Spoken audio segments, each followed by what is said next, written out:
Hello students, SS একাডেমিতে তোমাদের সকলকে ওয়েলকাম। আজকে এসএস একাডেমি তোমাদের সামনে উপস্থাপন করতে চলেছে একটি গুরুত্বপূর্ণ টপিক। বিভিন্ন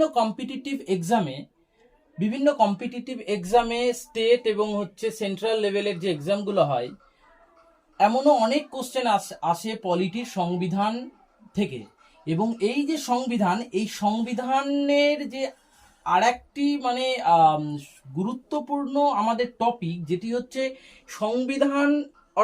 আগে সংবিধানের অর্থটা জানতে হবে।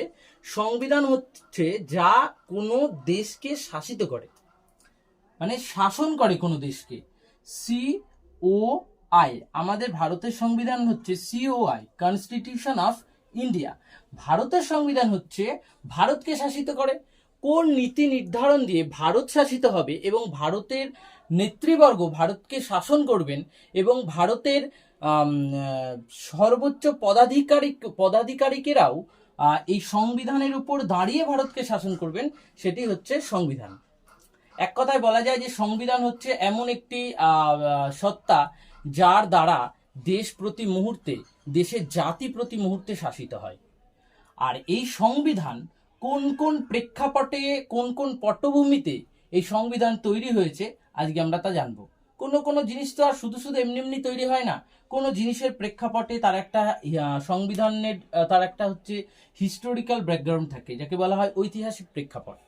আজকে আমরা জানবো এই যে ভারতের সংবিধান COI, কনস্টিটিউশন অফ ইন্ডিয়া, এই সংবিধানটি কোন ঐতিহাসিক প্রেক্ষাপটের উপর নির্ভর করে আমাদের ভারতের সংবিধান তৈরি হয়েছে আর কেনই বা হয়েছে।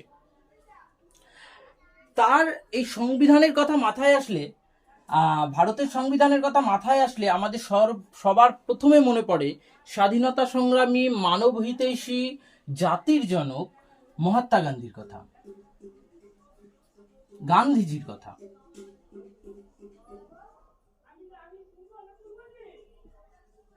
গান্ধীজি 1922 সালে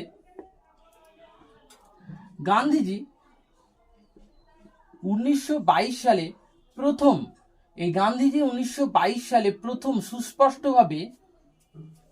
সুস্পষ্টভাবে সংবিধান রচনার দাবি করেছিল। একমাত্র গান্ধীজি সর্বপ্রথম 1922 সালে সংবিধান রচনার দাবি করেছিল। আমাদের মাথায় রাখতে হবে, এই যে ক্লাসটা হচ্ছে, ভিডিওটা হচ্ছে, তোমাদের সামনে উপস্থাপন করছি, প্রত্যেকটা সাল এবং প্রত্যেকটা ডেটা তোমরা ভিডিওটা পজ করে করে খাতায় কিন্তু তুলে নেবে। এক্ষেত্রে কিন্তু লাভবান তোমরাই হবে। গুরুত্বপূর্ণ প্রশ্ন এবং তার সঙ্গে ব্যাখ্যা সহভাবে সংবিধানের ঐতিহাসিক প্রেক্ষাপট নিয়ে আজকে তোমাদের সামনে আলোচনা হবে।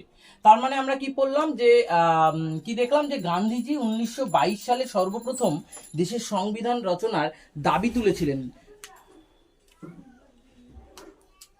তখনও কিন্তু আমাদের দেশটা স্বাধীন হয়নি, কিন্তু গান্ধীজি সর্বপ্রথম 1922 সালে সংবিধান রচনার দাবি তুলেছিলেন। তাহলে কি হলো? সংবিধান রচনার দাবি তুলেছিলেন। এরপরে আমরা দেখি সালটা তখন 1923। এনার নাম মানবেন্দ্রনাথ রায়। তিনি 1923 সালে সংবিধান রচনার জন্য গণপরিষদের প্রয়োজনের কথা বলেন। এই যে মানবেন্দ্রনাথ রায়, ইনি কি করেছিলেন? এই ব্যক্তিটি 1923 সালে এই যে সংবিধান রচনা হবে না, সংবিধান রচনার জন্য ইনি সর্বপ্রথম গণপরিষদের দাবি তোলেন।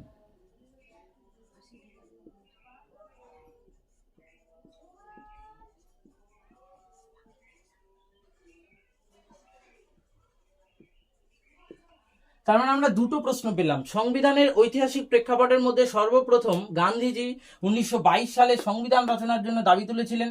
আরেকটি প্রশ্ন পেলাম, মানবেন্দ্রনাথ রায় 1923 সালে গণপরিষদের দাবি তুলেছিলেন। এবার গণপরিষদটি কি? গণপরিষদ হচ্ছে যেইখানে আমাদের দেশে জাতীয়তাবাদী নেতারা সংবিধান রচনা করেছিলেন। এইবার এবং তার পরবর্তী ক্ষেত্রে আমরা দেখি 1947 সালে দেশ স্বাধীন হওয়ার পর যে আমাদের সংবিধান কার্যকর হয়েছে 1950 সালের 26শে জানুয়ারি। এগুলো সব পরবর্তী ভিডিওতে দেব। এই যে তারপরে আমরা যে সংবিধান দেখি, এই সংবিধানে কিন্তু আমাদের ভারতকে সার্বভৌম, সমাজতান্ত্রিক, ধর্মনিরপেক্ষ, তাহলে আমাদের যে সংবিধান রয়েছে সেখানে আমাদের দেশ হচ্ছে সার্বভৌম, সমাজতান্ত্রিক, খুব গুরুত্বপূর্ণ প্রশ্ন এগুলো, সার্বভৌম, সমাজতান্ত্রিক, যাকে বলা হয় হচ্ছে সোশ্যালিজম, যাকে সোশ্যালিস্ট, সার্বভৌম, সমাজতান্ত্রিক, গণতান্ত্রিক, ধর্মনিরপেক্ষ, সেকুলার,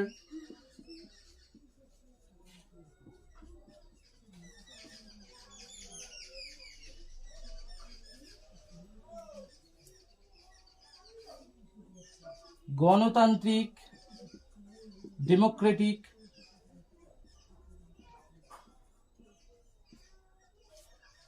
এবং হচ্ছে প্রজাতান্ত্রিক।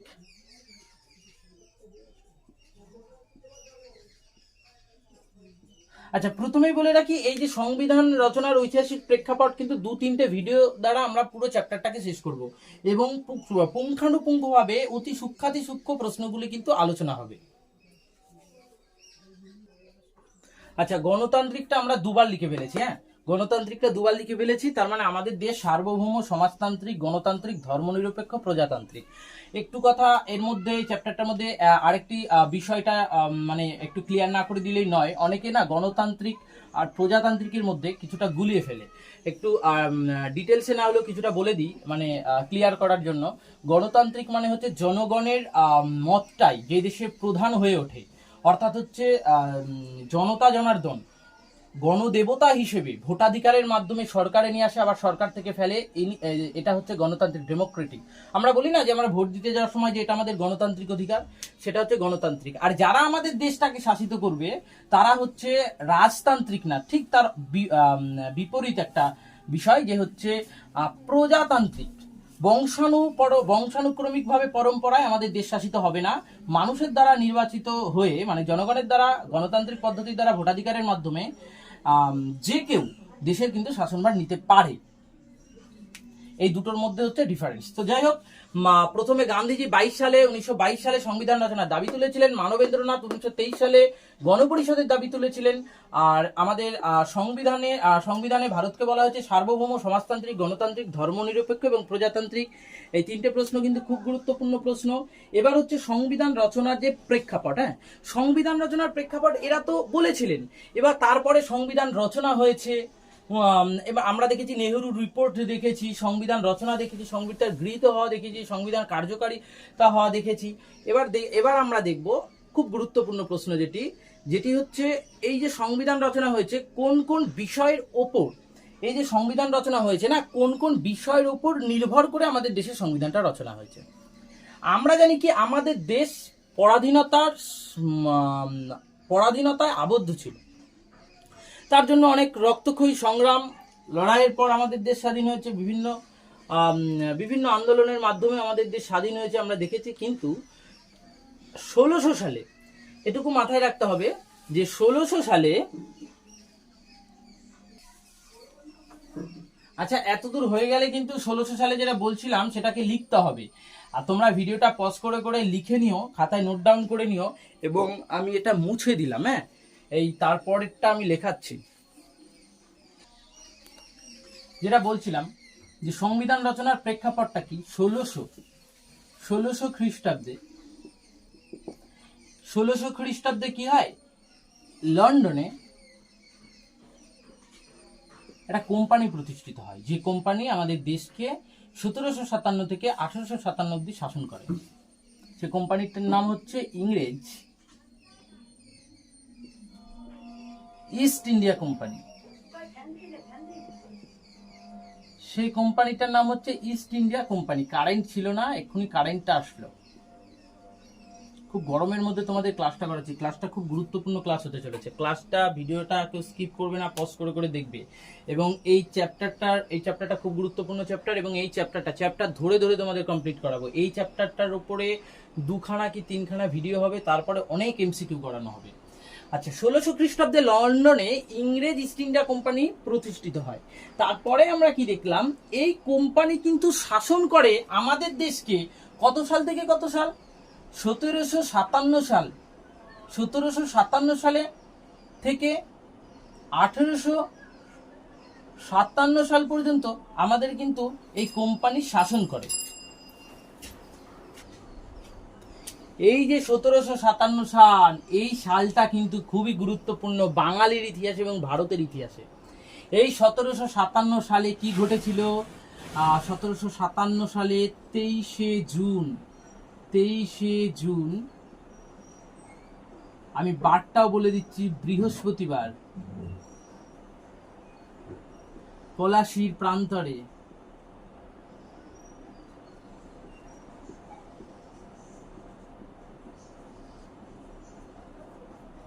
অর্থাৎ পলাশীতে ইস্ট ইন্ডিয়া কোম্পানির পক্ষ থেকে লর্ড ক্লাইভ এবং নবাব সিরাজদৌল্লা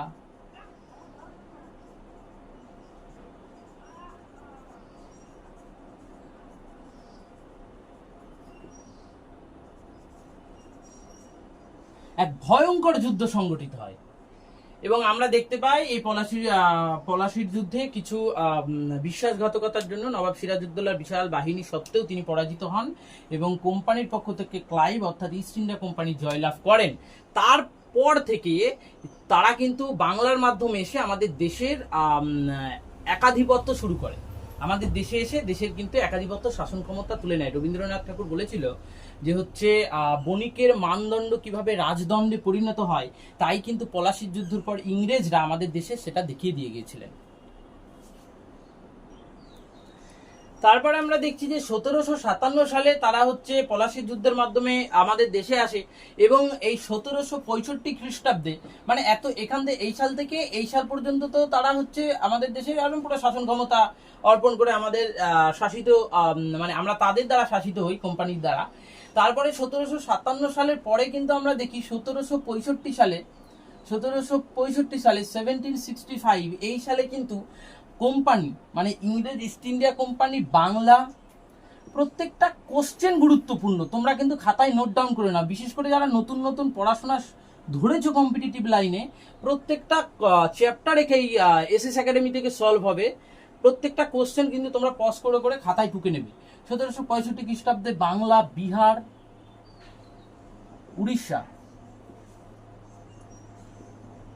উড়িষ্যার দেওয়ানি লাভ করে।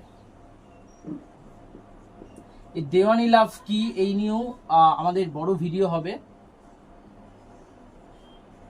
দেওয়ানি লাভ করে, ফলস্বরূপ ইংরেজ ইস্ট ইন্ডিয়া কোম্পানি 1765 সালে যখন বাংলা, বিহার, উড়িষ্যার দেওয়ানি লাভ করে তাদের ক্ষমতা বৃদ্ধি পায়।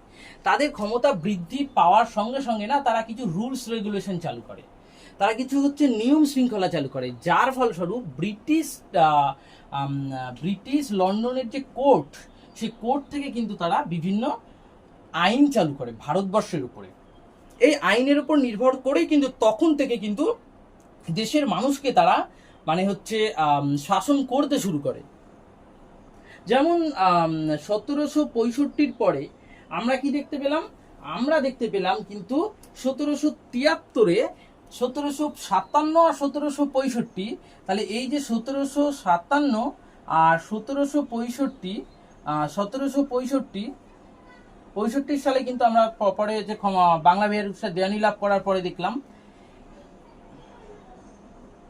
আচ্ছা এই সালটা একটু ভুল হয়ে গেল, আচ্ছা দেখ এখানে তো লেখাই আছে 1757 থেকে 1765 দেওয়ানি লাভ করার পরে 1773-এ তারা বললাম না তারা হচ্ছে আইন পাস করে ব্রিটিশ কোর্ট থেকে। 1773-এ তারা কিন্তু রেগুলেটিং অ্যাক্ট এই আইনটা নিয়ে আসে দেশের উপরে। এই সমস্ত আইনের উপর নির্ভর করেই কিন্তু আমরা পরপর আস্তে আস্তে দেখব আমাদের দেশের সংবিধান রচনা হয়েছে এবং আরো অনেক দেশের সংবিধানের কাছ থেকে ধার নিয়ে সেখান থেকে অনুপ্রাণিত হয়ে আমাদের দেশের সংবিধান তৈরি হয়েছে। কিন্তু মূল যে প্রেক্ষাপট আমাদের দেশের ঐতিহাসিক প্রেক্ষাপট সেটা আমাদের ক্লাসে 1773-এর রেগুলেটিং অ্যাক্ট, যাকে বলছে নিয়ন্ত্রণকারী আইন। এটা ব্রিটিশ গভর্নমেন্ট চালু করে, যে কোম্পানি যে কার্যকলাপের উপর ভারতবর্ষের নিয়ন্ত্রণ করবে তারা, ওই জন্য 1773 সালে নিয়ন্ত্রণকারী আইন। খুব গুরুত্বপূর্ণ প্রশ্ন এগুলো, তোমরা খাতায় প্লিজ নোট ডাউন করো। এত গরমের মধ্যে তোমাদের ক্লাসটা নিচ্ছি, খাতায় কিন্তু নোট ডাউন করে রাখো। 1773 সালে কিন্তু রেগুলেটিং অ্যাক্ট অর্থাৎ নিয়ন্ত্রণকারী আইন চালু হয়। হ্যাঁ, এবার এই নিয়ন্ত্রণকারী আইনটা কি, এই নিয়ে তোমাদের পরে কিন্তু তোমাদের কিন্তু ক্লাস নেব, ঠিক আছে? মানে পরে একটা ক্লাসের মধ্যে কিন্তু সম্পূর্ণভাবে আলোচনা করে দেবো। আজকে শুধু এই যে কোশ্চেনগুলো ডাব্লিউবিপি কনস্টেবল, কেপিএসআই, ডাব্লিউবিপিএসআই, এই সমস্ত কোশ্চেনে কিন্তু এরকম প্রশ্ন দেয়, তাও আমি ডেপথে আলোচনা করব অবশ্যই। তারপরে আসি কি, তারা 1765 দেওয়ানি লাভ করার পর আচ্ছা, ভিডিওতে ঠিক তো দেখা যাবে না, তাই আমি একটু মুছে দিই, তোমরা এতদূর টুকে আমি উপর থেকে আবার করাচ্ছি। তাহলে 1773 সালে আমরা দেখেছি, আমি এখানে টুকে দিলাম, 1773 সালে হচ্ছে রেগুলেটিং অ্যাক্ট,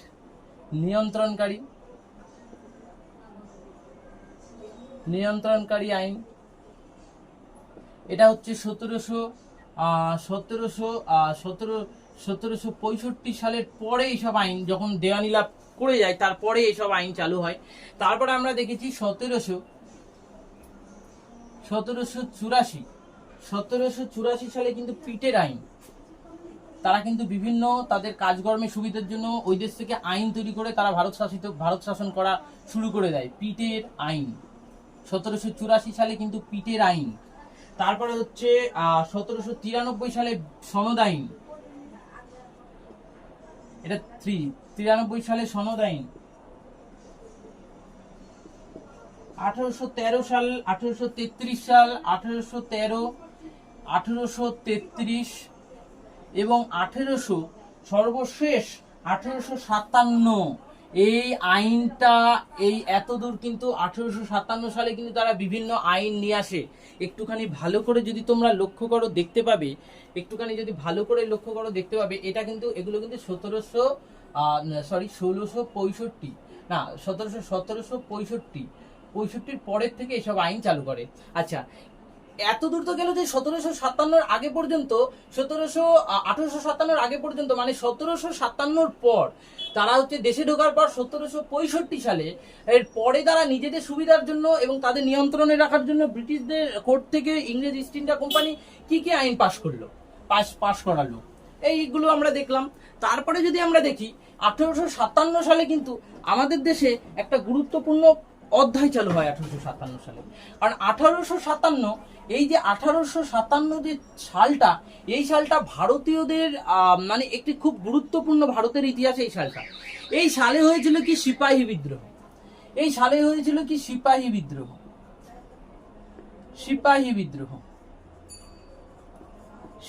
বিদ্রোহ সংগঠিত হয়েছিল। সিপাহী বিদ্রোহ কি, পরে পরে সব ক্লাস হবে। সিপাহী বিদ্রোহকে কি বলতো? মহাবিদ্রোহ। যখন এই বিদ্রোহ সংগঠিত হলো না, তখন দেশের মানুষ ইংরেজ কোম্পানির উপর আস্থা হারিয়ে ফেললো। আর ওইদিকে লন্ডনে যিনি বসে আছেন রানী ভিক্টোরিয়াও ইংরেজ কোম্পানির উপর আস্থা হারিয়ে ফেললো। তিনি সরাসরি ভারতবর্ষে আসলেন। ভারতবর্ষে এসে না 1857 সালের পর 1858 সালে ইংরেজ ইস্ট ইন্ডিয়া কোম্পানি ক্ষমতাচ্যুত হলো এবং সরাসরি ভারতের ক্ষমতা ব্রিটিশ রাজ বা ব্রিটিশ সরকার নিজ হস্তে তুলে নিল। কোশ্চেনগুলো তোমরা প্রত্যেকে পজ করে খাতায় লিখে নাও। 1857 সালে মহাবিদ্রোহের পর 1858 সালে ইংরেজ ইস্ট ইন্ডিয়া কোম্পানিকে সরিয়ে কিন্তু ব্রিটিশ রাজ 1858 সালে সরাসরি ব্রিটিশ সরকার ভারতের ক্ষমতা নিজের হাতে তুলে নিলেন। তখন কিন্তু আমাদের দেশে ইংরেজ ইস্ট ইন্ডিয়া কোম্পানির পতন হলো, কিন্তু আবার তাদের উত্তরসূরিরা তারাই কিন্তু আবার অন্য রূপ ধারণ করে 1858 সালে ইংরেজ ইস্ট ইন্ডিয়া কোম্পানিকে হটিয়ে দিয়ে তারাই কিন্তু নিজ হস্তে তাদের ভারতের ক্ষমতা তারা তুলে নিলেন। তাহলে আমরা কি দেখলাম এখানে? আমরা দেখলাম আমাদের দেশটা না, মানে ইংরেজরাই দুইভাবে শাসন করেছে। একটা কি, একটা 1757 পলাশির যুদ্ধ থেকে 1857, এটা হচ্ছে ইংরেজ ইস্ট ইন্ডিয়া কোম্পানি। আর 1857 থেকে 1947 পর্যন্ত এটা কি, এটা হচ্ছে কোম্পানি। আর এটা কি 1947 পর্যন্ত এটা হচ্ছে ব্রিটিশ গভর্নমেন্ট, ব্রিটিশ সরকার। লিখে নাও তোমরা সবাই লিখে নাও। তারপরে আমরা কি দেখছি, এই যে তারা আসলো, অর্থাৎ 1857 সিপাহী বিদ্রোহের পরে 1858 কিন্তু ইংরেজ কোম্পানি ক্ষমতাচ্যুত হয়ে গেল। তারা কিন্তু মানে ব্রিটিশ সরকার কিন্তু পাকাপাকিভাবে আমাদের ক্ষমতাটা হস্তান্তরিত করে নিলেন নিজেরা। তারপরে দেখি তাদের নিজেদের শাসন কার্যের সুবিধার জন্য না, তারা 1858 সালের পর থেকে তারা কিন্তু কিছু আইন আমাদের সামনে দেখায়। সেই আইনগুলো কি, ভারত শাসন আইন নামে সেই আইনগুলো আমরা দেখতে পাই। এবার উপরের গুলো মুছে নেবো, তোমরা পজ করে ভিডিওটি তোমরা খাতায় কিন্তু নোট ডাউন। বারবার এক কথা বলছি, 1858 সালে এই যে 1858 ভারত শাসন আইন, এগুলো হচ্ছে ভারত শাসন আইন। হ্যাঁ, ভারত শাসন আইন 1858। তারপরে আমরা দেখছি ভারত শাসন আইন 1800, তারপরে দেখি 1861, 1892, 1909, 1919 এবং 1935। মোস্ট ইম্পর্টেন্ট এই ভারত শাসন আইনটা, এখান থেকে অনেক মানে এই অনেক ভিত্তি করে আমাদের সংবিধান রচনা হয়েছে। তাহলে আমরা কি দেখলাম, আমরা দেখলাম যে হচ্ছে 1757 ইংরেজরা ক্ষমতায় আসলো, কোম্পানি ক্ষমতায় আসলো, তারা নিজেদের সুবিধার জন্য, ওদের নিয়ন্ত্রণ রাখার জন্য, যাই হোক ওইখানে ইংরেজ কোম্পানি এবং হচ্ছে ব্রিটিশ সরকার তারা নিজেদের আইন তৈরি করলো। তারপরে তাদের যখন ক্ষমতা হস্তান্তর করে ব্রিটিশ রাজনীতি ক্ষমতায় আসলো, তারাও নিজেদের মতো করে ভারত শাসন আইন চালু করলো। এই আইনের বিরুদ্ধে পক্ষে অনেক রকম সমালোচনা হয়েছে, আলোচনা হয়েছে। তাহলে আমরা আজকে যেই পর্যন্ত দেখলাম সেই পর্যন্ত কিন্তু তোমরা খাতায় নোট ডাউন করে নাও যে এই শাসন এবং এই সনদ আইনের উপর দাঁড়িয়ে তারা কিভাবে শাসন করেছিল দেখে কিন্তু উদ্বুদ্ধ হয়েছিলেন। এবং আমাদের কিন্তু সংবিধানের যে ঐতিহাসিক গুরুত্বপূর্ণ প্রেক্ষাপট, এই প্রেক্ষাপট কিন্তু এই একটা মূল স্ট্রাকচার নিয়ে আমি আলোচনা করলাম। এটাই আমাদের হচ্ছে, এতদূরই হচ্ছে লাস্ট আমাদের ভিডিও নম্বর পার্ট 1-এ। পার্ট 2 আসছে, সেখানে হচ্ছে নেহরু রিপোর্ট কি, এটা নিয়ে বিস্তারিতভাবে আলোচনা করব। তোমরা এত কম টাইমের ভিডিও তোমরা সুন্দর করে বুঝে নাও এবং বুঝে নিয়ে খাতায় নোট ডাউন করো, এবং একসঙ্গে 2-3টে ভিডিও দেখো ঐতিহাসিক প্রেক্ষাপটে। একবার একটা ভিডিও দেখে চলে গেলাম, বিরক্ত হয়ে গেলাম তা না, ছোট ছোট ভিডিও 2-3টে ভিডিও দেখো এবং চ্যাপ্টারটাকে নামিয়ে নাও। দেখা হচ্ছে তোমাদের সঙ্গে পরের ভিডিওতে ঐতিহাসিক প্রেক্ষাপটের ভিডিও নাম্বার 2-তে।